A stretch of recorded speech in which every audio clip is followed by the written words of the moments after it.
That's right, you can use this simple shape to play almost any chord on guitar. So place your middle finger on any string you want on the 2nd fret, skip one string, and then place your index on the 1st fret, and you get this super simple shape, and it appears in so many chords you wouldn't even believe. So I'm gonna show you beginner chords at first, and then we're gonna move on to more advanced chords as we go along. So then, if you master this shape right here, you just have to use most of the times your ring finger or your pinky to fill in the rest of the chords. So if I play my ring on the 2nd fret, I get an A minor open chord. But if I place it instead on the 3rd fret of the 5th string, we get a C open chord. And then it's just a matter of being good at jumping from string sets to string sets with the same shape. Right? So I was on the strings 4 and 2, but I can jump to the strings 3 and 1, and then use my ring, and that makes a D minor open chord. Right? And I can do it from the strings 5 and 3 too. So if I play my ring here, I get an E major open chord, right? So if you practice jumping around, then you just need to concentrate on where to put your ring to play all types of open chord.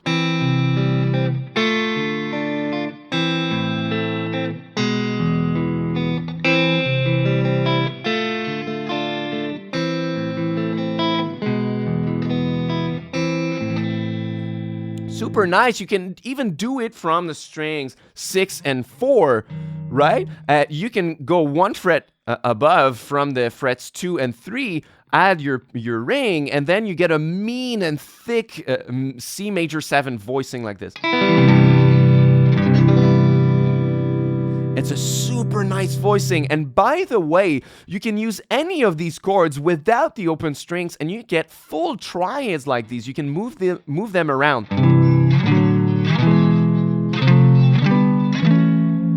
And same for the minor triads. Let's say that I take the D minor. You can move them around.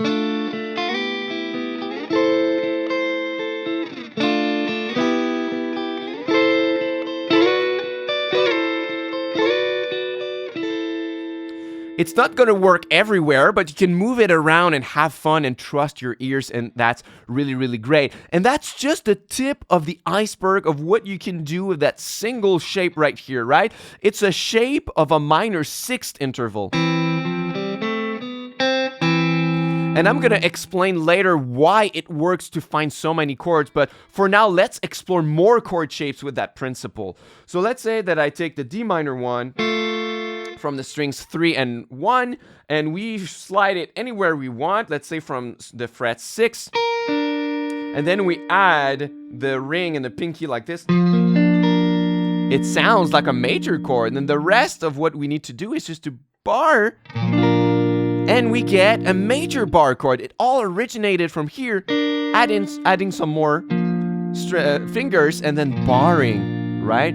So we can get bar chords with that method too. We can get a lot of dominant 7 chords. So if I remove the pinky, I get a dominant 7, but we can get so much more. So let's say that I play my minor 6 shape, but from strings 4 and 2 this time. And then I add the rest of the strings. I can get this shape. And that's an F dominant 7. I can get even another inversion of that same chord if I place my fingers differently. Right? So that's still an F dominant 7, but the 3rd is the lowest note of the chord. So it's inverted on its 3rd. An F dominant 7 on a bass of A. And guess where is the resolution to these chords? It's by jumping to a different set of strings again. So you can play the full bar chord, or you can play just a portion of that chord, the top 3 strings if you want, or the top 4, right? So that's a perfect resolution. Right? So just by doing... So we can get, like most of the open chords, small triads, bar chords, dominant 7 chords, and if we just replace the fingering of that, we can get so much more. So instead of playing my index and my middle, I can use my middle and my ring, and then it opens up so much more. So then I could play the bass note at the bottom. And that's what we call a minor spread triad chord. Those are really nice to play as arpeggios or like... I love these chords. If you want to learn more about them, I have a full mini course that's for free. You can get it, first link in the description box. I'm going to show you how to play spread triads in many shapes. You can play them as arpeggios or use them in so many ways. So check out my free course if you want. So you can get a spread triad like this. You can complete full bar chords and have many more bar chords. You can essentially take all the open chords that we found, but play them in closed position. So if I fill in and bar the rest of this spread triad chord, I get a D minor bar chord. It's the same as the A minor shape, but in a closed position. Once again, if I remove my pinky and I put it on the 8th fret of the 5th string, I get the C shape. Right? The same as this one, but in a closed position. If I play it from here, I can get the D minor shape. The same as this one, but here. And once again, if I play it from the strings 5 and 3, it's just another way to get the bar chord right here. Right? So you get lots of closed positions for bar chords that you can find with that shape alone too. And then if I come back to my minor 6 interval right here, we could play it as a major 6 interval, and that's going to unlock most of the other open chords that we didn't get, right? So instead of playing on the 1st fret right here, I'm going to play with my ring 1 fret on 2nd fret right here. So with that shape right here, we can get the A major chord. Right? That's another way to fret it. If I jump around to the strings 3 and 1, we can get the D chord, the D major. Most people play it like this, but what is convenient to play it like this way is that you can play it as a closed position once again. Right? So that's another way you can use it right here. And why it works so well is that we find either the minor 6 or the major 6 intervals in both major and minor triads. So if I play this, the bottom note can be the major 3rd and the top note can be the root note of a major chord. But it can also be the perfect 5th and the minor 3rd of a minor chord.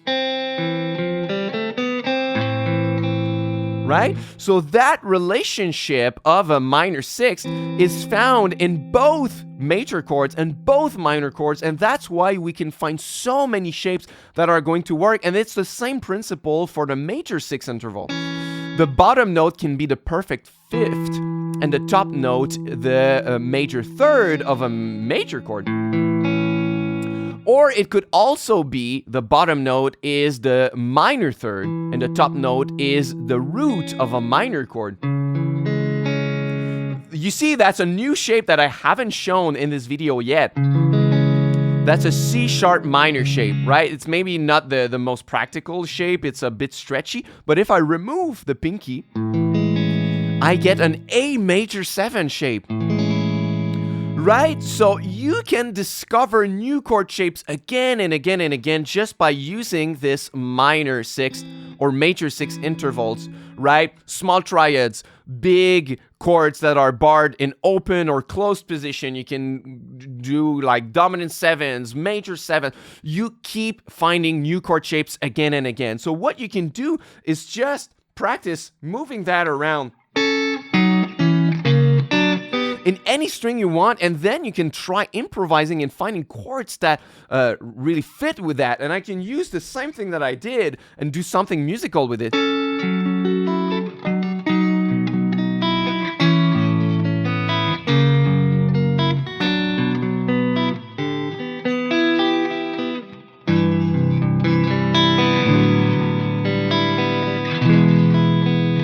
Right, all from just that shape around the fretboard everywhere. And one thing that I love to do is to use it and drone it to create some kind of ambience with it. So I'm going to alternate between this shape and this one, but in the same key, right? So I go...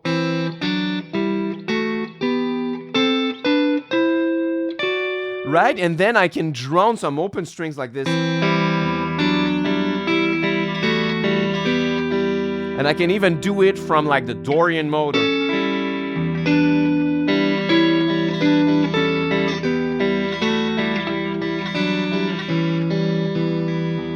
And it's super, super nice. So what it is, in essence, is just spread triads without the root at the bottom. It's like playing...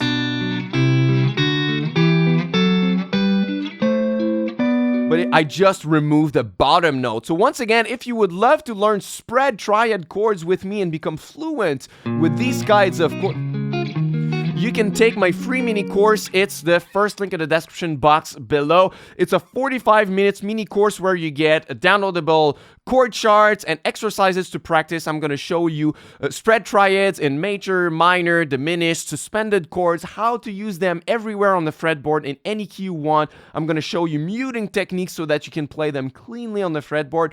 So if you want to go further with me, get it. It's my gift to you for watching my video until the end. And I hope that this little secret hack of a one shape is going to help you discover many, many chords on the fretboard. Until next time, au revoir, my friend.